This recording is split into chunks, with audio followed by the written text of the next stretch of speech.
اگر آپ نے اس ویڈیو کا پارٹ 1 نہیں دیکھا تو پہلے پارٹ 1 دیکھیں. یہ انڈیا کسی اور کی جنگ لڑ رہا ہے. بیسیکلی انڈیا کا پانی کی جنگ نہیں لڑ رہا، بلکہ انڈیا اسرائیل کی جنگ لڑ رہا ہے. میں تو 2 سال سے یہی بات بول رہا ہوں کہ یہ KFC، میکڈونلڈ اور یہ آپ کا پیپسی وغیرہ ان مصنوعات کا بائیکاٹ کرنے سے کوئی فائدہ ہوگا نہیں. بیسیکلی کر لیں آپ، لیکن اس کا کوئی فائدہ ہوگا نہیں. فائدہ اس وقت ہوگا جب ہمارے مدرسے سے ہمارے مدرسے سے فتویٰ داخل ہوگا. جیسے ہی ہمارے مدرسے نے فتویٰ دیا جہاد کا، اسرائیل جو اپنی لوگوں کو بولتا ہے، اپنے عوام کو، یہودیوں کو بولتا ہے کہ اگر دنیا میں تمہارا کوئی دشمن ہے تو وہ صرف پاکستان ہے، اگر تم نے صرف ڈرنا ہے تو صرف پاکستان سے ڈرنا ہے. وہ جانتا ہے، اس کو پتہ ہے کہ پاکستان کی پاور کیا ہے، پاکستان کی قوت کیا ہے. وہ خود جنگ نہیں کر سکتا، نہ وہ خود جنگ کر سکتا ہے، نہ ہماری لڑی ہوئی جنگ کو وہ برداشت کر سکتا ہے. یہ بھی میں بتا دوں، اسرائیل کو بھی بتا دوں کہ ہم جس وقت لڑنے نکلیں گے ہمارے خون میں لڑائی ہے بھائی. ارے بھائی مودی صاحب، ارے بھائی اسرائیل صاحب، ہمارے تو خون میں لڑائی ہے. ہمیں تو دشمن چاہیے، بس ہمیں دشمن کوئی ملے اور ہم اس سے لڑیں. اگر ہمیں کوئی دشمن نہیں ملتا تو ہم گھروں میں لڑنا شروع کر دیتے ہیں، مسجدوں میں لڑنا شروع کر دیتے ہیں، ہم روڈوں پہ لڑتے ہیں. ہمارے خون میں لڑائی ہے. آپ ہم سے کیا لڑیں گے؟ آپ اپنے لوگوں کو دیکھیں کہ ہم کہاں کہاں پہ جا کے آپ کو نقصان پہنچا سکتے ہیں. لیکن ابھی ہم آپ کو نقصان پہنچانا چاہتے نہیں ہیں انلیگل طریقے سے. اگر آپ ہمارے اوپر کوئی حملہ کریں گے تو آپ یاد رکھیں کہ آپ کے ٹکڑے بھی آپ کوئی نہیں چن سکے گا. آپ کے لوگ، آپ یہ بات یاد رکھیے گا کہ آپ کے جتنے ٹکڑے ہم کریں گے کہ وہ ٹکڑے چننے والے نہیں ملیں گے آپ کو. یہ بات میری یاد رکھیے گا. کیونکہ دیکھیں پاکستان کو اگر کوئی نقصان ہوتا ہے تو اور بہت سارے مسلم ممالک ہیں موجود، لیکن اگر ہندوستان کو اور اسرائیل کو ہم نے ایٹم بم مار کے ختم کر دیا تو ہندوؤں کا تو کوئی ملک ہی نہیں رہے گا. ہندو تو کسی ملک کے رہیں گے ہی نہیں. تو بات کو سمجھیں آپ. اور مودی صاحب آپ سمجھیں اس بات کو کہ اگر ہم نے ابھی آپ کو ٹریلر دکھایا ہے، اگر آپ فلم دیکھنا چاہتے ہیں تو ہمارے پاس بہت اچھی فلم ہے دکھانے کے لیے آپ کو. السلام علیکم ویورز، میرا نام سید فرحان احمد ہے اور میں آپ کو اپنے یوٹیوب چینل پہ خوش آمدید کہتا ہوں. بیسیکلی ہمارا پریویس جو ٹاپک چل رہا تھا وہ اکانومی سے ریلیٹڈ چل رہا تھا کہ ہم نے پاکستان کی اکانومی کو کس طریقے سے اپ گریڈ کرنا ہے اور کیا کیا کام کرنے ہیں ہم کو جس سے پاکستان کی اکانومی میں بوسٹر آ جائے. انفارچونیٹلی 2 دن سے جو ہے وہ دوبارہ انڈیا جو ہے وہ سیز فائر کی خلاف ورزیوں کے اوپر اترا ہوا ہے. تو ہم نے سوچا کہ اب یہ انڈیا اور پاکستان کے سیز فائر اور انڈیا انلیگل آکوپائڈ کشمیر کے اوپر ہم بات کرتے ہیں. بیسیکلی اگر آپ پاکستان اور انڈیا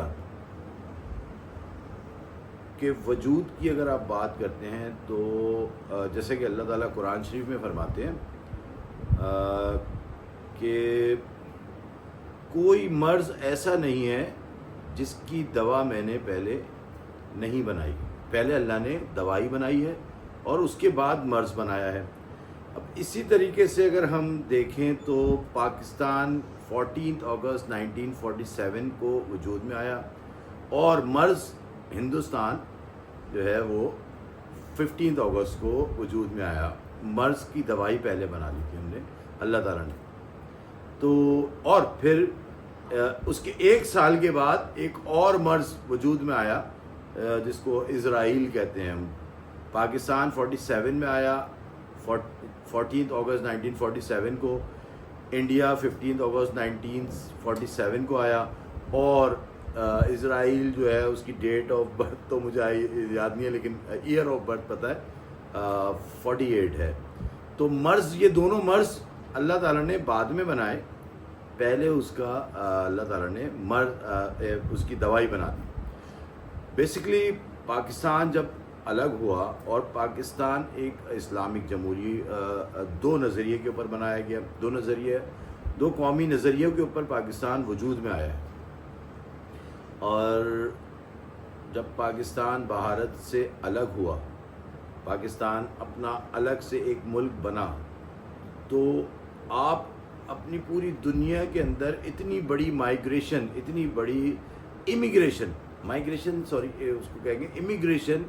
اتنی بڑی 9 کروڑ لوگوں نے پاکستان میں امیگریشن لے کے پاکستان کی قومیت کو حاصل کیا، امیگریشن کو حاصل کیا، اور اپنے پاکستان کو ایک جگمگاتا ستارہ بنانے میں سب مصروف ہو گئے. قائد اعظم محمد علی جناح سے سٹارٹ ہوا. کشمیر بیسیکلی ڈسپیوٹڈ اس لیے رہ گیا کیونکہ وہاں کی جو عوام تھی وہ چاہتی تھی کہ یہ پاکستان کا حصہ بنے، اور وہاں کے کچھ چند سردار تھے جو چاہتے تھے کہ وہ انڈیا کے ساتھ رہنا چاہتے ہیں. بلکہ وہ انڈیا کے ساتھ بھی نہیں رہنا چاہتے تھے، وہ تو یہ چاہتے تھے کہ ہمیں ایک آزاد مملکت کے طور پہ جو ہے وہ بنایا جائے. لیکن کشمیر کی عوام جو تھی وہ پاکستان کا ساتھ دینا چاہتی تھی، پاکستان کے حق میں تھی، تو پاکستان بھی اس کو حاصل کرنا چاہتا تھا، کیونکہ پاکستان کی جو شہرگ ہے وہ ہے کشمیر. پاکستان کی شہرگ کیسے ہوگی؟ پانی جو ہوگا وہ جو پاکستان کے اندر پانی آ رہا ہے وہ وایا کشمیر آ رہا ہے. تو اسی طرح سے یہ بات آگے بڑھی اور گئی. پھر ایک سندھ طاس معاہدہ ہندوستان کے ساتھ پاکستان نے بنایا. اس معاہدے کے تحت وہ معاہدہ بھی بیسیکلی کوئی اتنا، میری نظر میں تو اتنا کوئی خاص معاہدہ نہیں تھا. وہ معاہدہ بھی پورا کا پورا انڈیا کے فیور میں، ہندوستان کے فیور میں تھا، کیونکہ 3 دریاؤں کے اوپر تو بات ہی نہیں ہو رہی تھی، اور 3 دریاؤں کو جو ہے وہ پانی 40-60 کی بنیاد پہ دیا جا رہا تھا، پاکستان کو ملتا. چلیں ٹھیک ہے، اگر ہمیں پاکستان کی پاپولیشن کے حساب سے، اس وقت کے حساب سے، اور پاکستان میں جو ایگریکلچر تھی اس کے حساب سے پاکستان کو اس وقت اتنے پانی کی ضرورت تھی، وہ مل رہا تھا. اور پھر یہ پانی بڑھتا گیا، اوبیسلی بڑھتا گیا، اور پھر ہمارے گاؤں دیہات جو ہے وہ آباد ہوتے گئے، فصلیں لگتی گئیں. تو یہ بات اس وقت جنہوں نے سندھ طاس معاہدہ کیا اس وقت ان کو اس بارے میں سوچنا چاہیے تھا، آگے کے بارے میں نہیں سوچ سکے. اس وقت جو ان کی پرابلمز ہوں گی، کوئی مجبوریاں ہوں گی، اس کے تحت انہوں نے ایگریمنٹ کر لیا. ان کی نیت پہ شک نہیں کیا جا سکتا، لیکن بہرحال وہ کیلکولیشن میں کچھ صحیح نہیں رہا. سندھ طاس معاہدہ چل رہا تھا تو انڈیا نے جیسے ایک ڈسپیوٹڈ علاقہ تھا کشمیر کا، جو پاکستان اور انڈیا دونوں کے درمیان میں ڈسپیوٹڈ علاقہ تھا، اس کے اوپر انڈیا نے قبضہ کرنے کی کوشش کی اور اپنے 370 جو ہے وہ انہوں نے اپنا قانون ایک وہاں پہ اپلیکیبل کروایا، اور 1 سال تک انڈیا انلیگل آکوپائڈ کشمیر کے اندر 1 سال تک کرفیو لگا کے لوگوں کو گھروں میں محصور کر دیا. 1 سال انف ہوتا ہے. بہرحال لگایا. پاکستان کی اس وقت کی جو گورنمنٹ تھی وہ جو ہے اس معاملے کے اوپر کوئی اتنی خاص اگریسو نہیں ہوئی. اس وقت انہوں نے کوئی اقدامات نہیں اٹھائے. اگر کوئی اقدامات اسی وقت اٹھا دیے جاتے تو یہ سندھ طاس معاہدہ جو تھا اس کو خطرہ نہیں ہوتا. بھی اس وقت آپ کے پاس بہت سارے معاملات آ گئے تھے، آپ اس وقت بھی پاور میں تھے، لیکن اس وقت جو ہے ہمارے وزیر اعظم صاحب وہ پوچھ رہے تھے اسمبلی میں، کیا میں انڈیا پہ حملہ کر دوں، کیا میں انڈیا سے جنگ کر دوں. بلکہ انہوں نے تو یہاں تک کروایا کہ میں کراچی میں شارع فیصل پہ تو انہوں نے جو ہے لوگوں کی ہاتھ پکڑ کے زنجیر بنا دی تھی پوری ایئرپورٹ سے لے کے میٹروپول تک، کہ یہ احتجاج کر رہے ہیں.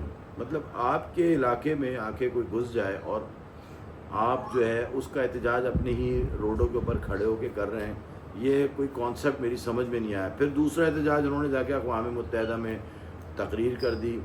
اب اقوام متحدہ کا جو رول پوری دنیا کے سامنے رہا ہے وہ سب کو ہی پتہ ہے. میں کیا اپنے زبان سے کسی کی برائی کروں.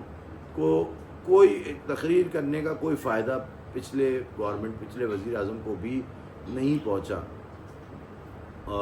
تو یہ وجہ تھی جس کی وجہ سے انڈیا اور زیادہ ایگریسو ہوا، اور اب اس نے آ کے یہ کام کرنا شروع کیا کہ سنتاس معاہدے کی خلاف ورزی کی، بلکہ اس کو سسپینڈ کر دیا، اس کو ختم کر دیا. اب تو بالکل ختم کرنے کی بات کر رہے ہیں کہ یہ ختم ہو گیا.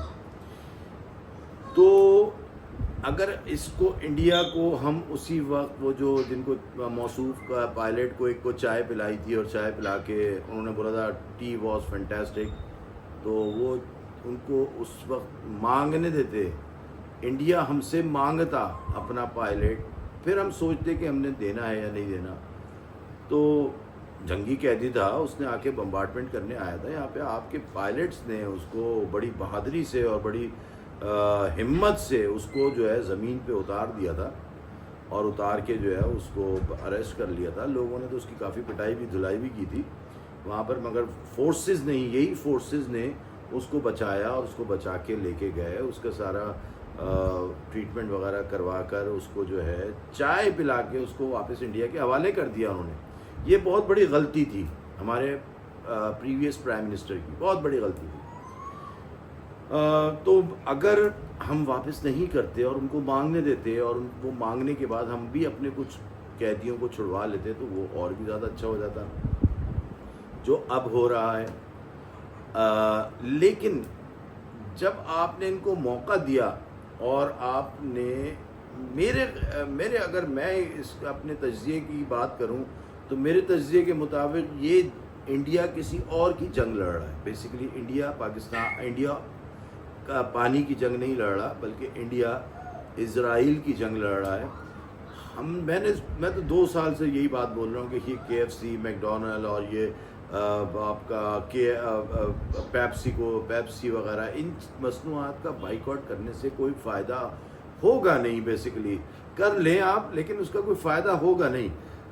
فائدہ اس وقت ہوگا جب ہمارے مدرسے سے ہمارے مدرسے سے فتویٰ داخل ہوگا. جیسے ہی ہمارے مدرسے نے فتویٰ دیا جہاد کا، اسرائیل جو اپنی لوگوں کو بولتا ہے، اپنے عوام کو، یہودیوں کو بولتا ہے کہ اگر دنیا میں تمہارا کوئی دشمن ہے تو وہ صرف پاکستان ہے، اگر تم نے صرف ڈرنا ہے تو صرف پاکستان سے ڈرنا ہے. وہ جانتا ہے، اس کو پتہ ہے کہ پاکستان کی پاور کیا ہے، پاکستان کی قوت کیا ہے. وہ خود جنگ نہیں کر سکتا، نہ وہ خود جنگ کر سکتا ہے، نہ ہماری لڑی ہوئی جنگ کو وہ برداشت کر سکتا ہے. یہ بھی میں بتا دوں، اسرائیل کو بھی بتا دوں کہ ہم جس وقت لڑنے نکلیں گے ہمارے خون میں لڑائی ہے بھائی. ارے بھائی مودی صاحب، ارے بھائی اسرائیل صاحب، ہمارے تو خون میں لڑائی ہے. ہمیں تو دشمن چاہیے، بس ہمیں دشمن کوئی ملے اور ہم اس سے لڑیں. اگر ہمیں کوئی دشمن نہیں ملتا تو ہم گھروں میں لڑنا شروع کر دیتے ہیں، مسجدوں میں لڑنا شروع کر دیتے ہیں، ہم روڈوں پہ لڑتے ہیں. ہمارے خون میں لڑائی ہے. آپ ہم سے کیا لڑیں گے؟ آپ اپنے لوگوں کو دیکھیں کہ ہم کہاں پہ جا کے آپ کو نقصان پہنچا سکتے ہیں. لیکن ابھی ہم آپ کو نقصان پہنچانا چاہتے نہیں ہیں انلیگل طریقے سے. اگر آپ ہمارے اوپر کوئی حملہ کریں گے تو آپ یاد رکھیں کہ آپ کے ٹکڑے بھی آپ کوئی نہیں چن سکے گا. آپ کے لوگ، آپ یہ بات یاد رکھیے گا کہ آپ کے جتنے ٹکڑے ہم کریں گے کہ وہ ٹکڑے چننے والے نہیں ملیں گے آپ کو. یہ بات میری یاد رکھیے گا. کیونکہ دیکھیں، پاکستان کو اگر کوئی نقصان ہوتا ہے تو اور بہت سارے مسلم ممالک ہیں موجود، لیکن اگر ہندوستان کو اور اسرائیل کو ہم نے ایٹم بم مار کے ختم کر دیا تو ہندوؤں کا تو کوئی ملک ہی نہیں رہے گا. ہندو تو کسی ملک کے رہیں گے ہی نہیں. تو بات کو سمجھیں آپ. اور مودی صاحب، آپ سمجھیں اس بات کو کہ اگر ہم نے ابھی آپ کو ٹریلر دکھایا ہے، اگر آپ فلم دیکھنا چاہتے ہیں تو ہمارے پاس بہت اچھی فلم ہے دکھانے کے لیے آپ کو.